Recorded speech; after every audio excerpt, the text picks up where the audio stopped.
Top quality और consistent performance के लिए सिर्फ सिल्वर पंप। टॉप क्वालिटी और कंसिस्टेंट परफॉर्मेंस के लिए सिर्फ सिल्वर पंप, नाम याद रखना। डोंबिवलीच्या शोभा रथयात्रेला सुरुवात झाली आहे, स्वागत यात्रा सुरू झालेली आहे आणि आपल्यासोबत आहेत शिवसेना ठाकरे गटाचे नेते दीपेश म्हात्रे सर। सर, तुम्ही या रथयात्रेत सहभागी झालात, काय सांगाल?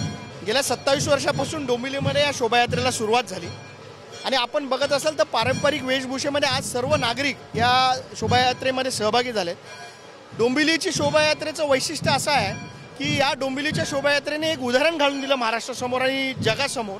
आणि आज जगभरात डोंबिवलीच्या धर्तीवर प्रत्येक गावागावा शहरामध्ये शोभायात्रा निघत आहेत आणि त्याचा आनंद आम्हाला खूप मोठ्या प्रमाणात असतो की डोंबिवलीच्या या शोभायात्रेची प्रतिकृती पूर्ण देशामध्ये आणि महाराष्ट्रामध्ये होते।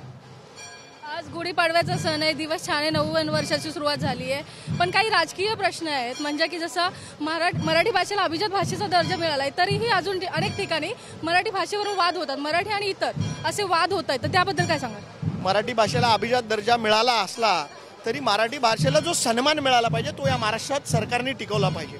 सरकारनी भूमिका महाराष्ट्रामध्ये मराठीला सन्मान देण्याची घेतली पाहिजे। प्रत्येक दुकानाच्या पाट्या असतील, फॉर्म्स असतील, प्रत्येक सरकारी कारभार, आता काही विभागांचा सरकारी कारभार तर इंग्लिशमध्ये चालतो, तर माझं म्हणणं काय आहे की मराठीला अभिजात भाषेचा दर्जा नुसता मिळून होणार नाही, त्याला प्रॉपरली तुम्ही मान सन्मान जो आहे तो मराठीला मिळाला पाहिजे, तरच अभिजात भाषेचा दर्जा मिळाल्यानंतर जे सन्मान मराठीला मिळाला पाहिजे तो मिळेल।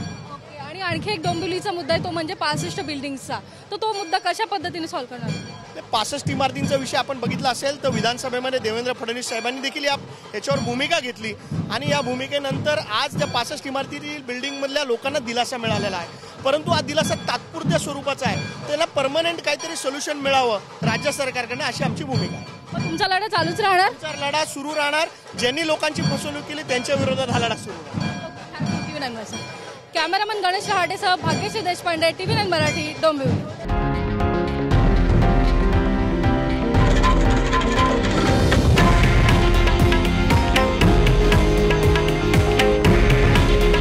हे आहे देशातील नंबर 1 न्यूज नेटवर्क आणि आपण पाहत आहात TV9 मराठी। काळजी तुमची, हित महाराष्ट्राचं।